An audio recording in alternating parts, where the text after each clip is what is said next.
உலகெங்கும் பார்த்து ரசித்துக் கொண்டிருக்கும் ஜி தமிழ் தொலைக்காட்சி நேயர்களுக்கு அன்பார்ந்த காலை வணக்கம். சேற்றுப்புண் எதனால் வருகின்றது? அந்த சேற்றுப்புண்ணை நம் பாரம்பரிய மருத்துவத்தின் மூலம் என்னென்ன மூலிகளை கொண்டு எப்படி ஒரு மருந்து தயார் செய்து அந்த சேற்றுப்புண்ணை அறவே சரி செய்து கொள்வது என்பதை பற்றி பார்க்க இருக்கிறோம். இந்த பாதத்தில் ஏற்படக்கூடிய சேற்றுப்புண் அத்லெட் ஃபுட் என்பார்கள். இந்த சேற்றுப்புண் எப்படி வருகின்றது என்றால், அடிக்கடி தண்ணீரிலே வேலை செய்பவர்களுக்கு வரக்கூடும். குறிப்பாக விவசாயிகள், தோட்ட வேலை செய்பவர்கள், பெண்கள் வீட்டு வேலை செய்பவர்கள், இவர்களுக்கெல்லாம் இந்த சேற்றுப்புண் வருவதற்கு அதிக வாய்ப்பு உண்டு. இந்த சேற்றுப்புண்ணை கால்படை என்றும் காளான் நோய் என்றும் அழைப்பதுண்டு. அதாவது வீட்டிலே வேலை செய்யக்கூடிய பெண்கள் வாஷிங் பவுடர், துணி சோப்பு போன்றவற்றை பயன்படுத்தும் போது அதில் உள்ள ரசாயனங்கள் கால் பகுதியை பாதிப்படைய செய்கின்றன. அதனால் அந்த பாதத்திலே உள்ள திரவ சுரப்பி, அதாவது வியர்வை சுரப்பி மூலமாக ஒரு எண்ணெய் சுரப்பி உண்டு. அந்த எண்ணெய் சுரப்பி தான் நம் தோலை பளபளப்பாக வைத்துக் கொள்வதற்கு பெரிதும் பயன்படுகின்றது. இந்த ரசாயன கலவைகளால் தோல் பாதிப்படையும் போது அந்த எண்ணெய் சுரைப்பது நின்றுவிடும். குறிப்பாக நீர்ச்சத்து குறைந்தாலும் இந்த பாதிப்பு ஏற்படும். எண்ணெய் சத்து குறைவதாலும் உடலிலே நீர்ச்சத்து குறைவதாலும் தோல் பாதிப்படைகின்றது. அதனால் முதலில் சிறு கொப்பளம் தோன்றும். அந்த கொப்பளம் தோன்றி பெரிதாக ஆகி வெடிப்பாக வந்து சேற்றுப்புண் வந்து விடுகிறது. அது மட்டுமல்லாமல் விவசாயிகள் நிலத்திலே வேலை செய்யும் போது அவர்களுக்கு அந்த பாதிப்பு வருகின்றது. ஏனென்றால் முன்பெல்லாம் நிலத்திலே இயற்கை உரங்களை, அதாவது தழைகளையும் சாணங்களையும் உரமாக்கி அவற்றை நிலத்திற்கு போட்டு வந்தார்கள். அதனால் விளைச்சல் நன்றாக இருந்தது, மண் வளமும் நன்றாக இருந்தது. ஆனால் தற்போதெல்லாம் செயற்கை உரங்களை பயன்படுத்தும் போது அந்த உரங்களிலே உள்ள ரசாயனங்கள் மண்ணை பாதிப்படைய செய்கின்றன. அந்த சேற்றிலே நின்று கொண்டு வேலை செய்யும் பொழுது அவர்களுக்கு மிக எளிதாக அந்த ரசாயன தாக்குதல் மூலமாக சேற்றுப்புண் வந்து விடுகிறது. இந்த பாதிப்பு வந்தவர்கள் இரவிலே தூங்க முடியாது, கால் பகுதியில் அதிக நமைச்சல் வரும், எந்நேரமும் சொரிந்து கொண்டிருப்பார்கள். ஓர் இடத்திற்கு சிறிது தூரம் நடக்க வேண்டுமென்றாலும் அவர்கள் மிகவும் சிரமப்படுவார்கள். அதை போல தோட்ட வளம் செய்பவர்களுக்கும் அடிக்கடி இந்த சேற்றுப்புண் வந்துவிடும். அதிகமான ரசாயன கலவை கலந்த வாஷிங் பவுடர், சோப் போன்றவற்றை பயன்படுத்துவதாலும், நிலத்திற்கு இயற்கை உரத்தை தவிர்த்து செயற்கை உரங்களை பயன்படுத்துவதாலும் இந்த பாதிப்புகள் வந்துவிடுகின்றன. மழைக்காலங்கள் வந்துவிட்டால் தொற்று கிருமிகளின் மூலமாக இந்த சேற்றுப்புண் வந்துவிடும். நேயர்களே, இந்த சேற்றுப்புண் வந்துவிட்டால் இரவில் நன்றாக சுடுநீரில் காலை சுத்தம் செய்து ஒரு துணியால் துடைத்து விட்டு தேங்காய் எண்ணெய் தடவலாம். அதற்கடுத்தது மஞ்சள் மற்றும் வேப்ப எண்ணெய் கலந்த கலவையை தடவி வரும்போது விரைவாக ஆறிவிடும். அன்பான நேயர்களே, இந்த சேற்றுப்புண் போக்குவதற்கு நம் பாரம்பரிய மருத்துவத்தின் மூலம் எந்தெந்த பொருட்களை கொண்டு சரி செய்து கொள்ளலாம் என்பதை பற்றி பார்க்க இருக்கிறோம்.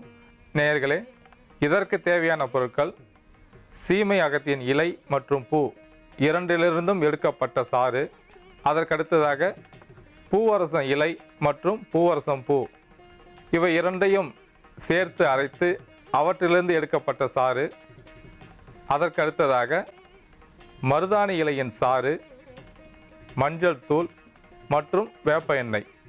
அன்பான நேயர்களே, சீமை அகத்தி இலையையும் மற்றும் பூ இரண்டையும் ஒன்றாக அரைத்து அவற்றை நீரிலே கொதிக்க வைத்து உடலிலே ஏற்பட்டுள்ள புண்களை கழுவி வரும்போது சீக்கிரமாகவே குணமாகும். அதாவது அந்த புண்களிலே ஏதேனும் நோய் தொற்று இருந்தால் அந்த கிருமிகள் எல்லாம் அறவே ஒழிந்து படிப்படியாக அந்த புண் குணமாவதற்கு பெரிதும் பயன்படுகின்றது. அது மட்டுமல்லாமல் படர்தாமரை, கரப்பான், சொறி, சிரங்கு போன்றவை இருந்தால் இந்த சீமை அகத்து இலை மற்றும் பூ இவற்றை தேங்காய் எண்ணெயில் நன்றாக காய்த்து பூசி வரும்போது படிப்படியாக அந்த கரப்பான், சொறி, சிரங்கு இவை தீரும். சீமை அகத்தின் இலையை 3 மட்டும் எடுத்து 100 மில்லி தண்ணீரில் கொதிக்க வைத்து அவற்றுடன் சிறிது சுக்குத்தூளும் பனங்கற்கட்டும் சேர்த்து காய்ச்சி பருகி வரும்போது சளி, இருமல் தீரும். தொண்டை பகுதியில் ஏற்பட்டுள்ள அந்த தொண்டை கட்டு சரியாகும். கோழை அறவே தீரும். சீமை அகத்தியை பயன்படுத்தி உடலிலே ஏற்பட்டுள்ள தோல் சம்பந்தமான அனைத்து விதமான தோல் நோய்களையும் போக்கிக் கொள்ள முடியும். குறிப்பாக பாத வெடிப்பு மற்றும் சேற்றுப்புண் ஏதேனும் இருந்தால் இந்த சீமை அகத்தி இலையை மற்றும் பூவை பயன்படுத்தும் போது நோய் தொற்று தீரும்.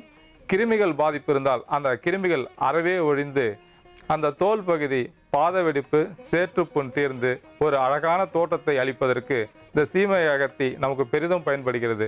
அதனால் அந்த சீமை அகத்தியையும் எடுத்து வைத்துள்ளோம்.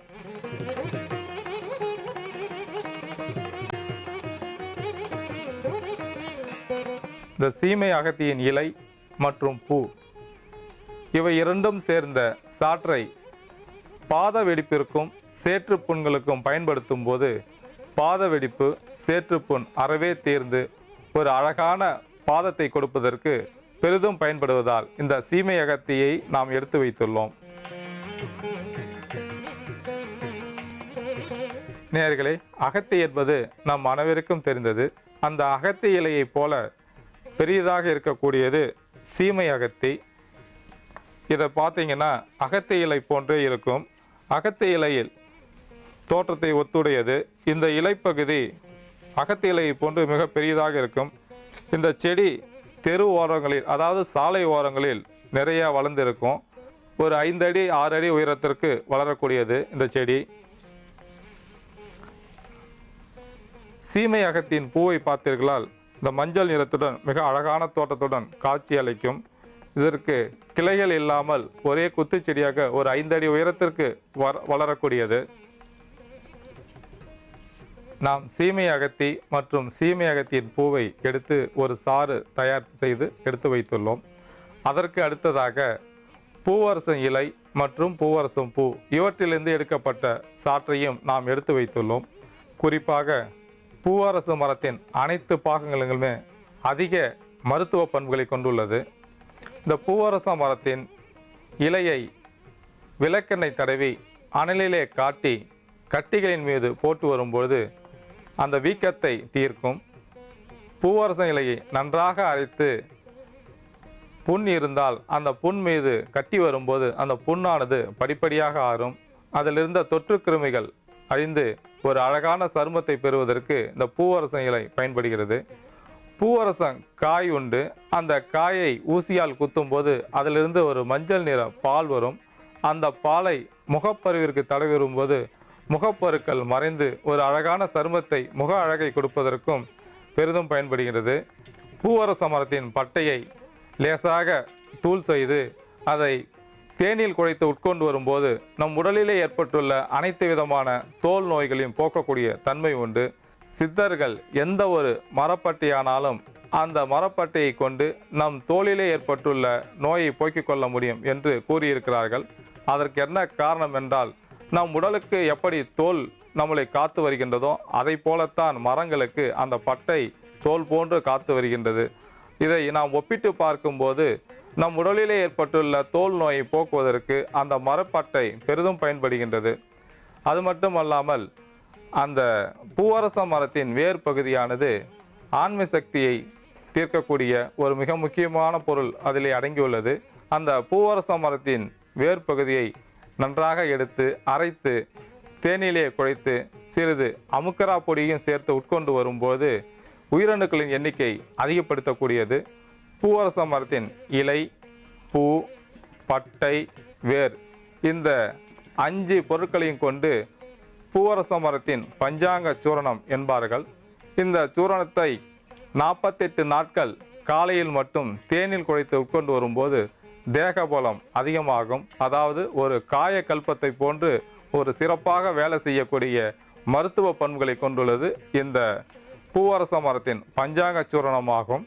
பூவரச மரத்தின் இலை மற்றும் பூ இவற்றை இரண்டையும் விழுதாக அரைத்து தேங்காய் எண்ணெயில் காய்த்து தோல் பகுதியில் ஏற்பட்டுள்ள சொறி, சிரங்கு, படை போன்ற அனைத்து விதமான நோய்களையும் தீர்த்து கொள்ள முடியும். சேற்றுப்புண், பாத வெடிப்பு இவற்றை தீர்ப்பதற்கு இந்த பூவரச மரத்தின் இலையும் பூவும் பெரிதும் பயன்படுகின்றது.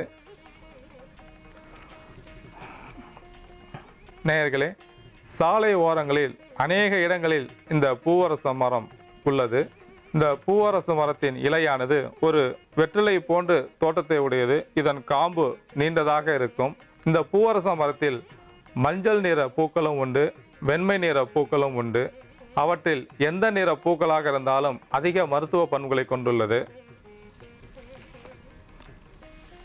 இந்த பூவரச மரத்தின் பூவை தோல் வியாதியை தீர்க்கக்கூடிய மருத்துவ பண்புகள் நிறையாக இருப்பதால் இந்த பூவரசம் பூவையும் மற்றும் இதனுடைய பூவரச மரத்தின் இலையையும் சேர்த்து அரைத்த அவற்றிலிருந்து எடுக்கப்பட்ட சாறையும் நாம் எடுத்து வைத்துள்ளோம்.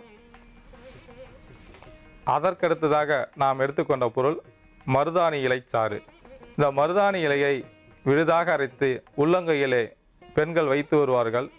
அவ்வாறு வைத்து வரும்போது இரத்தத்தில் சேர்ந்துள்ள அதிக மாசுகளை வெளியேற்றக்கூடியது. மாதவிடாயின் போது ஏற்படக்கூடிய வயிற்று வலிக்கு பெண்கள் சிறிதளவு அந்த மருதாணி இலையை விழுதாக அரைத்து பாலிலே கலக்கி உட்கொண்டு வரும்போது கர்ப்பப்பையில் உள்ள அனைத்து விதமான பாதிப்புகளும் தீரும். குறிப்பாக நீர்க்கட்டி இருந்தாலும் சரி, மலட்டி கிருமிகள் இருந்தாலும் சரி, அந்த கிருமிகள் எல்லாம் வெளியேறி அந்த கர்ப்பப்பையை சுத்தப்படுத்துவதற்கு இந்த மருதாணி இலை மற்றும் பால் கலந்த இந்த கலவையானது பெரிதும் பயன்படுகின்றது. முக்கியமாக அவர்களுக்கு ஏற்படக்கூடிய அந்த மாதவிலக்கின் போது ஏற்படக்கூடிய வயிற்று வலியை அறவே தீர்க்கக்கூடிய ஆற்றல் மருதாணிக்கு உண்டு.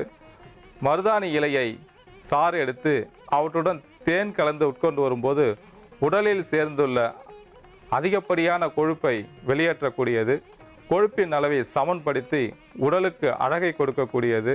வயிற்று பகுதியில் சேர்ந்துள்ள வாயுவை கண்டித்து வெளியே தள்ளக்கூடியது. மருதாணி இலையை விழுதாக அரைத்து கைகால் நகங்களில் சொத்தை வரும். அந்த சொத்தைக்கு கவசம் போல் வைத்து கொண்டு வரும்போது அதிலே தொற்று கிருமிகள் இருந்தாலும் சரி, அந்த கிருமிகள் எல்லாம் வெளியேறி அந்த நகம் அழகாகவும் பளபளப்புடனும் இருப்பதற்கு இந்த மருதாணி இலை பெரிதும் பயன்படுகிறது. குறிப்பாக இந்த மருதாணி செடியிலிருந்து மருதாணியின் விதை உள்ளது. இந்த விதையை நாம் சுவாமிக்கு தூபதீபம் காட்டும்போது சாம்பிராணியோட இந்த விதையையும் சிறிது சேர்த்து போடும் பொழுது வீட்டிலே தீய சக்திகள் நுழையாது. காற்றில் நம் கண்ணுக்கு தெரியாமல் வரக்கூடிய கிருமிகள் உள்ளே வராது. சுவாச பிரச்சனையை தீர்க்கக்கூடிய ஆற்றல் இந்த மருதாணி விதைக்கு உண்டு. நேயர்களே, இந்த மருதாணி இலையை பயன்படுத்தி பாத வெடிப்பு, சேற்றுப்புண் போன்ற பல பாதிப்பிலிருந்து நம்மை காத்து கொள்ளலாம். அதனால் சேற்றுப்புண்ணை தீர்ப்பதற்கு பெரிதும் பயன்படுவதால் இந்த மருதாணி இலை சாறையும் நாம் எடுத்து வைத்துள்ளோம். இந்த பொருட்களை கொண்டு ஒரு களிம்பு தயார் செய்ய போகின்றோம். இந்த களிம்பு எப்படி தயார் செய்வது என்பதை பற்றி ஒரு சிறிய இடைவேளைக்கு பிறகு பார்க்கலாம். நேயர்களே, அதற்கு அடுத்ததாக மஞ்சத்தூள். மஞ்சத்தூள் ஒரு மிகச்சிறந்த ஆன்டிசெப்டிக்காக செயல்படக்கூடியது.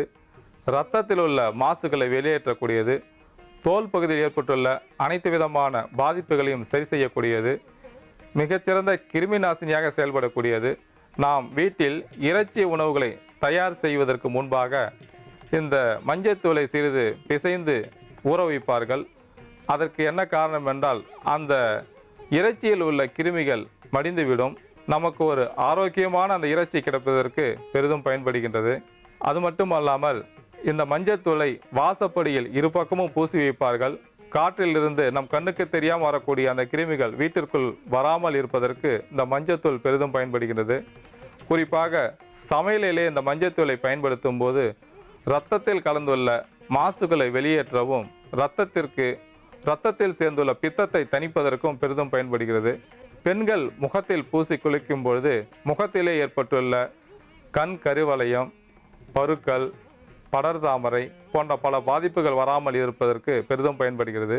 கழுத்து பகுதியில் தேய்த்து குளிக்கும் போது அந்த கழுத்து பகுதியில் சில பெண்களுக்கு கருப்பாக இருக்கும். அது அழுக்குப்படை. அந்த அழுக்குப்படை போவதற்கும் இந்த மஞ்சத்தூள் பெரிதும் பயன்படுகிறது.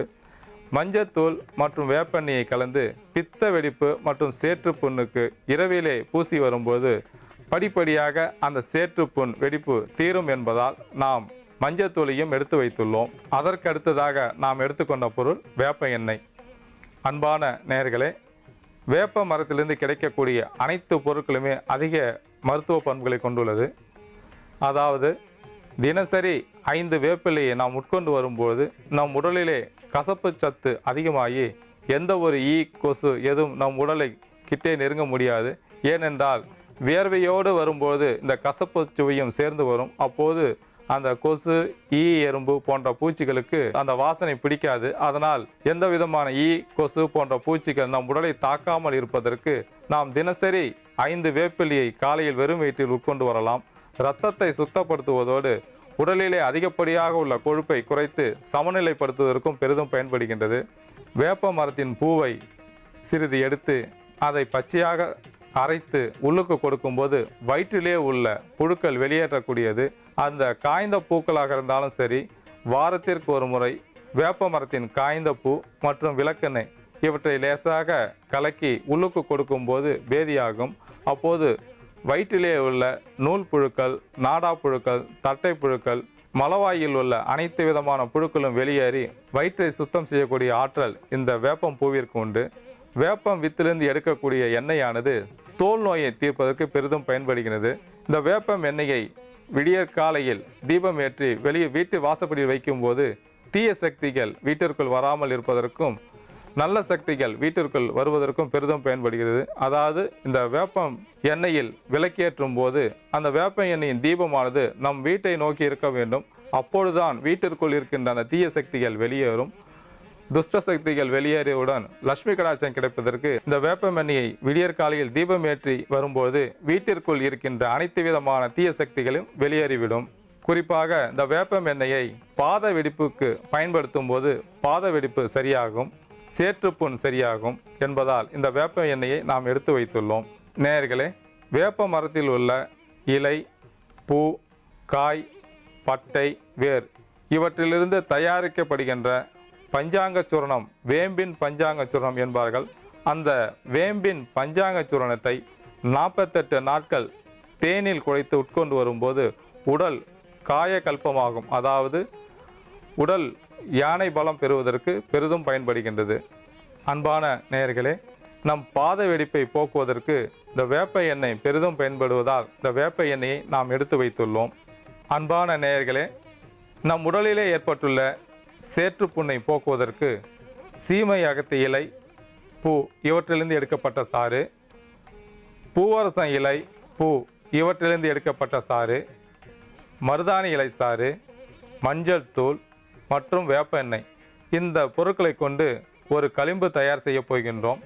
இந்த களிம்பு எப்படி தயார் செய்வது என்பதை பற்றி ஒரு சிறிய இடைவேளைக்கு பிறகு பார்க்கலாம். அன்பான நேயர்களே, இடைவேளைக்கு முன்பாக உடலிலே ஏற்பட்டுள்ள சேற்றுப்புண்ணை போக்குவதற்கு சீமை அகத்தி இலை, பூ சாறு, பூவரசம் இலை, பூ சாறு, மருதாணி சாறு, மஞ்சத்தூள், வேப்ப எண்ணெய் இந்த பொருட்கள் எல்லாம் சேற்றுப்புண்ணை எவ்வாறு சரி செய்யும் என்பதை பற்றி பார்த்தோம்.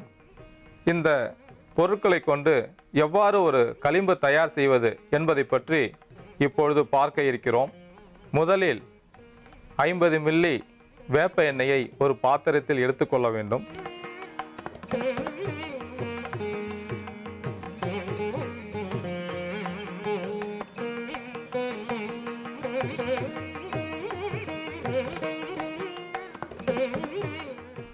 அந்த வேப்ப எண்ணெயை லேசாக சூடேற்ற வேண்டும்.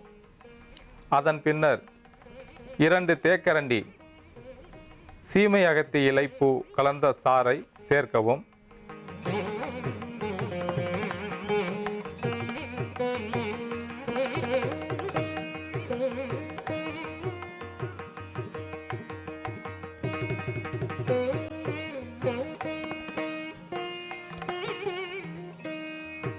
நேயர்களே, இப்போது சீமை அகத்தி இலை, பூ 2 தேக்கரண்டி சேர்த்துள்ளோம். அதற்கு அடுத்ததாக பூவரசம் இலை, பூ சேர்ந்த சாற்றை 2 தேக்கரண்டி சேர்க்கின்றோம்.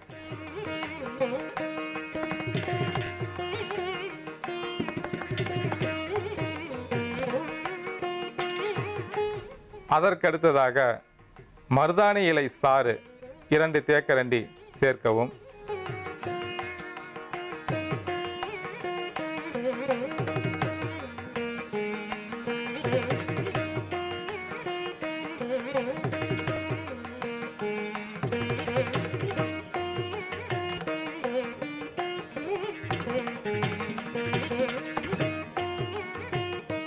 வேப்ப எண்ணெயில் நாம் சேர்த்துள்ள அந்த சாறுகள் கொதிக்கின்றன. அந்த பச்சை போக வேண்டும். அதாவது அந்த பச்சை போன பிறகுதான் அந்த தைல பதத்திற்கு அந்த எண்ணெயானது வரக்கூடும். அந்த பச்சை அப்படியே இருந்தால் அதிக நாட்கள் வராமல் அந்த தைலம் சீக்கிரம் கெட்டிவிடும் என்பதால் அந்த சலசலப்பு போக்கும் வரை சிறு தீயில் வைத்து கொதிக்க வைக்க வேண்டும்.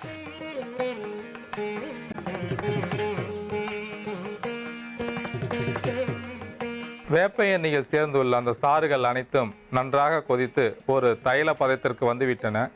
இப்பொழுது 2 தேக்கரண்டி மஞ்சள் தூளை சேர்க்க வேண்டும்.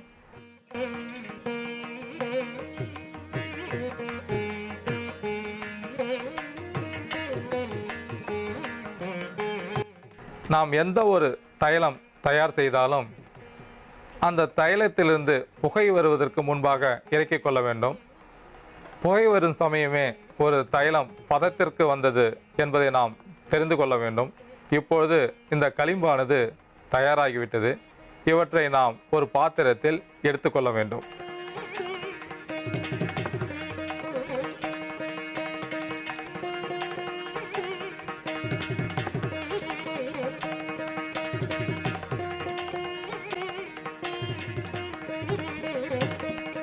நம் உடலில் கால் பகுதியில் ஏற்பட்டுள்ள அந்த சேற்று புண்ணை சரி செய்து கொள்வதற்கு ஒரு களிம்பு தயார் செய்துள்ளோம். அந்த களிம்பில் சீமை அகத்தி இலை பூச்சாறு, பூவரசம் இலை பூச்சாறு, மருதாணி இலைச்சாறு, மஞ்சள் தூள், வேப்ப எண்ணெய் இந்த பொருட்களை கொண்டு இந்த களிம்பு தயார் செய்துள்ளோம். நேயர்களே, இந்த களிம்பை சேற்று புண்ணால் பாதிப்படைந்தவர்கள் இரவில் காலை நன்றாக வெந்நீரில் கழுவி சுத்தம் செய்துவிட்டு இந்த களிம்பை தடவி கொண்டு வரும்போது கால் பகுதியில் உள்ள 8 அடுக்குகளும் பலப்படும். அதாவது மேல் தோல், அடித்தோல், தொடு உணர்ச்சி, ரோமம், வியர்வை சுரப்பி மற்றும் நரம்புகள் போன்ற 8 அடுக்குகளும் பலப்பட்டு ஒரு அழகான பாதத்தை பெறுவதற்கு இந்த களிம்பு பேருதவியாக இருக்கும். அன்பான நேயர்களே, நிலத்திலே வேலை செய்யக்கூடிய விவசாயிகளுக்கும் தோட்ட வேலை செய்பவர்களுக்கும் வீட்டில் அன்றாடம் வீட்டு வேலை செய்யக்கூடிய பெண்களுக்கும் இந்த சேற்றுப்புண் வருவது அதிகமாக இருக்கும். குறிப்பாக மழைக்காலங்களில்தான் இந்த சேற்றுப்புண் அதிகமாக வரும். நோய் தொற்றின் காரணமாக வந்தாலும் சரி, நம் வீட்டிலே உபயோகப்படுத்தக்கூடிய வாஷிங் பவுடர், சோப்பு போன்ற ரசாயனங்களின் மூலமாக வரக்கூடிய சேற்றுப்புண்களாக இருந்தாலும் சரி, பித்த வெடிப்பின் மூலமாக வரக்கூடிய சேற்றுப்புண்களாக இருந்தாலும் சரி, அனைத்து விதமான சேற்றுப்புண்களையும் இந்த களிம்பு சரி செய்யக்கூடியது. நேயர்கள் சேற்றுப்புண் பாதிப்பிலிருந்து மீள்வதற்கு இந்த களிம்பு பேருதவியாக இருக்கும். அன்பான நேயர்களே, இன்றைய நம் பாரம்பரிய மருத்துவத்தில் கால் பகுதியில் சேற்றுப்புண் எப்படி வருகின்றது என்பதையும், அந்த சேற்றுப்புண் வராமல் எவ்வாறு நம் பாரம்பரிய மருத்துவத்தின் மூலம் எந்தெந்த பொருட்களை கொண்டு சரி செய்து கொள்ளலாம் என்பதை பற்றியும் பார்த்தோம். இதுபோல மீண்டும் ஒரு நிகழ்ச்சியில் சந்திப்போம். நன்றி, வணக்கம்.